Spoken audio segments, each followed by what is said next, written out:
Hi everyone, this is a requested video and एक subscriber ने comment किया था that they want to know a difference about MBBS Mauritius and Nepal के बारे में. So here is it. And मैंने एक सेट ऑफ कैटेगरीज बनाई हैं, ठीक है, जिसके बेसिस पे हम लोग वो डिफरेंस डिस्कस करेंगे. जो इंपॉर्टेंट पॉइंट्स हैं जो जानना ज़रूरी है आपके लिए वो डिस्कस करेंगे. लेकिन वीडियो लंबी हो जाएगी तो मैंने कोशिश की है कि पार्ट्स में रहे, ठीक है, ताकि आप बोर ना हो, एज वेल एज हम लोग सारी चीज़ें कवर कर लें.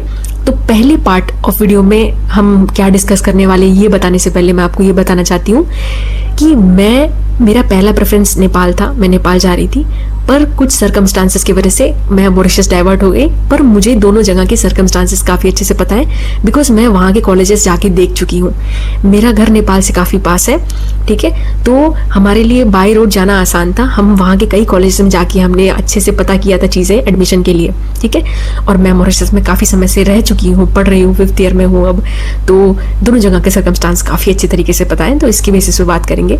पर एक सेट ऑफ कैटेगरी है जिसके बेसिस पे हम लोग डिफरेंस डिस्कस करेंगे. तो रफली I will give you what those categories are.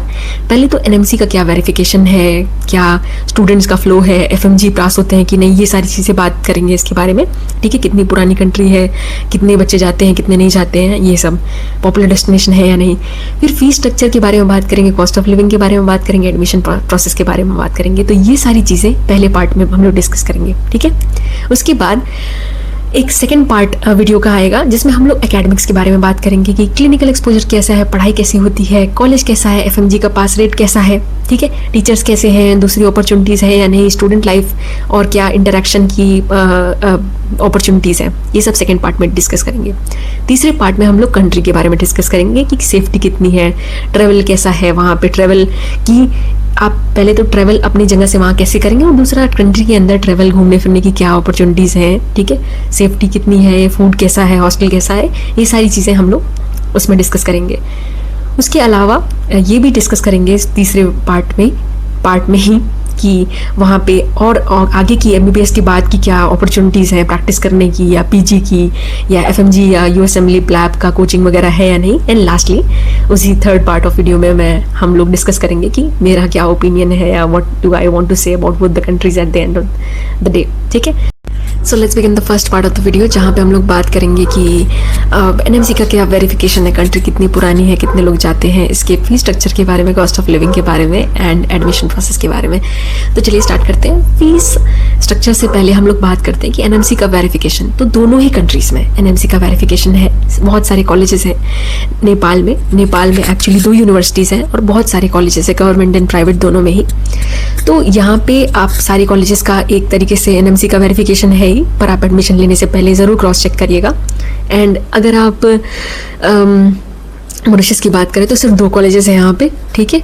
And अब बात करते हैं पुरानी कंट्री कौन है, तो ऑब्वियसली नेपाल काफ़ी पुरानी कंट्री है, बहुत समय से लोग यहाँ पे पढ़ रहे हैं. एंड मेरे पिताजी के भी एज से लोग यहाँ पे पढ़ के इंडिया में आके प्रैक्टिस कर रहे हैं. तो ये तो ऑब्वियसली काफ़ी लंबी समय से ये ऑपरेट हो रहा है, पॉपुलर डेस्टिनेशन है, लोग यहाँ जाते हैं, बहुत सारे बैचेस यहाँ से निकल चुके हैं. वेरएस मॉरिशस कंपैरेटिवली इतना ओल्ड नहीं है, ठीक है, इतना पॉपुलर डेस्टिनेशन भी नहीं है, क्योंकि यहाँ सीट्स काफ़ी कम है, तो बहुत ज़्यादा पब्लिसिटी की ज़रूरत नहीं होती है, सीट्स भर जाते थे स्टार्टिंग से ही. एंड पहले यहाँ पे सिर्फ एसएसआर कॉलेज था, अभी 2012 के अराउंड यहाँ पे अन्ना मेडिकल कॉलेज भी स्टार्ट हुआ, तो वो बहुत लॉन्ग बैक की बात नहीं है. एंड यही सीन है. तो अब नंबर ऑफ स्टूडेंट्स की बात करें तो ऑब्वियसली नेपाल में सीट्स ज़्यादा हैं, कॉलेजेस ज़्यादा हैं, तो यहाँ पे स्टूडेंट्स का भी फ्लो ज़्यादा होता है. And northern belt of India के लिए एक्सेसिबल है, तो वो उनका पॉपुलर चॉइस होता है, इसलिए भी ये पॉपुलर है.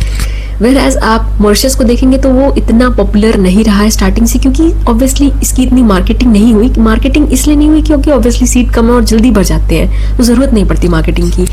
तो ये लाइट में तब आया जब जियोपॉलिटिकल कंडीशन थोड़ी बिगड़ी एंड डेस्टिनेशंस कम होने लगे.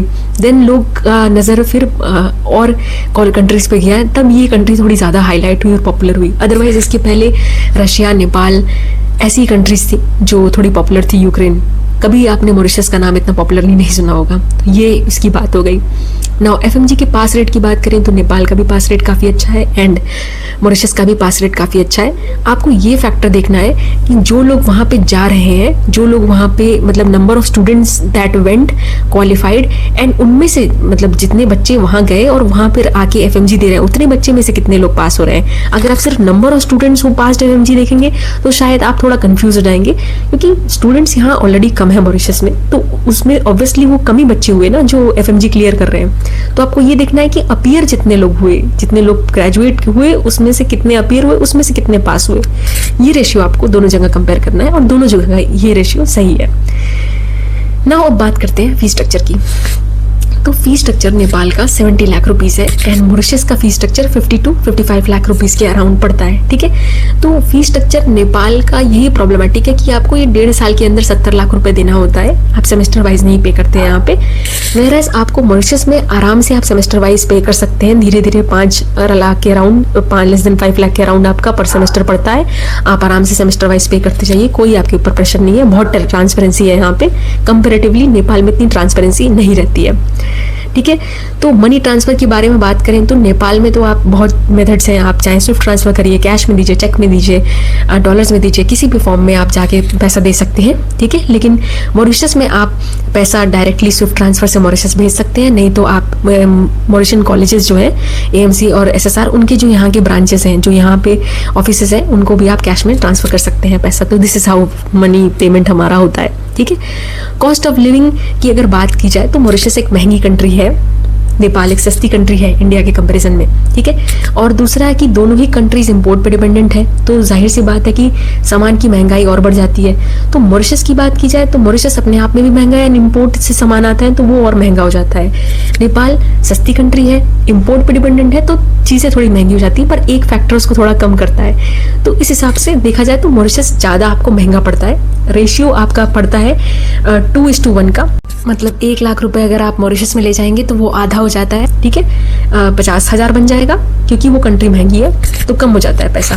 और नेपाल में 1:1.5 का रेशियो है, तो 1 लाख रुपए अगर नेपाल में ले जाएंगे तो 1.5 लाख रुपीज़ हो जाता है इन INR नेपाल में जाने के बाद। 1 लाख का 1.5 लाख हो जाता है नेपाल में जाने के बाद, तो बढ़ जाता है पैसा। ठीक है, तो इस हिसाब से आप महंगाई को समझ सकते हैं, इस हिसाब से आप पैसे के ट्रांसफर को समझ सकते हैं। एंड महंगाई कैसे है वो तो आप समझ ही गए। ठीक है, नाउ हम लोग बात करते हैं एडमिशन प्रोसेस की। तो एडमिशन प्रोसेस दोनों ही जगह में, आपको कहीं पे भी आप एडमिशन ले रहे हैं, आपको नीट तो जितना स्कोर है मिनिमम क्वालिफाइंग वो तो लाना है ही। ठीक है, दैट इज़ नॉन नेगोशिएबल। इसके अलावा नेपाल में एंट्रेंस एग्जाम्स भी होते हैं, तो आप चाहें तो नीट के बेसिस पे एग्जाम एडमिशन ले सकते हैं, नहीं तो एंट्रेंस एग्जाम दे के एडमिशन ले सकते हैं वहाँ का। लेकिन मॉरिशस में आपको क्वालिफाइंग स्कोर चाहिए, उसके अलावा क्वालिफाइंग स्कोर के अलावा आपका कोई भी वहाँ पे एंट्रेंस एग्जाम नहीं होता है रिटन में। आपका एक इंटरव्यू होता है सिर्फ SSR में, अदरवाइज कोई यहाँ पे एंट्रेंस एग्जाम कुछ नहीं है। आप बस अपना बुकिंग अमाउंट दीजिए एंड आपका एडमिशन प्रोसेस स्टार्ट हो जाएगा। So that is all about कि NMC कंट्री का मतलब वेरिफिकेशन, कॉलेजेस का कितने कॉलेजेस हैं वहाँ पे रफ एक आपको वो आइडिया मिल गया, फीस स्ट्रक्चर का, कंट्री कितनी एक्सपेंसिव है उसका आइडिया मिल गया, एंड एडमिशन प्रोसेस कैसा होता है उसका, इसके रिगार्डिंग एक कंपैरिजन आपको मिल चुका। इस वीडियो को इतना ही शॉर्ट रखेंगे, इसके आगे हम पार्ट 2 में डिस्कस करेंगे कि एकेडमिक्स क्या है और कॉलेजेस कैसे हैं, अंदर स्टूडेंट लाइफ कैसी है, क्या अपॉर्चुनिटीज़ हैं, वो पार्ट 2 में डिस्कस करेंगे। एंड अभी तक जो आपके और क्वेश्चन हैं आप कमेंट्स में लिख सकते हैं। ठीक है, इस कंपैरिजन के रिगार्डिंग वो उसका आंसर दे दिया जाएगा। एंड एक और चीज़ थी जिसमें हम लोग लाइसेंस के बारे में बात कर रहे थे। ठीक है, तो वो भी पार्ट 2 में हम लोग डिस्कस करेंगे। ठीक है, इन टॉपिक्स के रिगार्डिंग अगर कोई चीज़ छूट गई है तो कमेंट्स में लिख के ज़रूर बताइएगा। आप मुझे इंस्टाग्राम पे रीच आउट कर सकते हैं, टेलीग्राम का लिंक बायो में है, आप उसको जाके ज्वाइन कर सकते हैं। वहाँ पे हम काफ़ी सारे अपडेट्स डालते रहते हैं हमेशा। तो चैनल को सब्सक्राइब ज़रूर कीजिएगा, वीडियो को लाइक करिएगा, बेल आइकन दबाना मत भूलिएगा। हमें आपकी उतनी ही ज़रूरत है जितनी आपको हमारी पड़ रही है। तो please the channel needs the support, so please help us. Thank you so much for watching and मिलते हैं इस वीडियो के नेक्स्ट पार्ट में, जहाँ हम लोग बाकी की चीज़ें कवर करेंगे। तो see you in the next part of the video.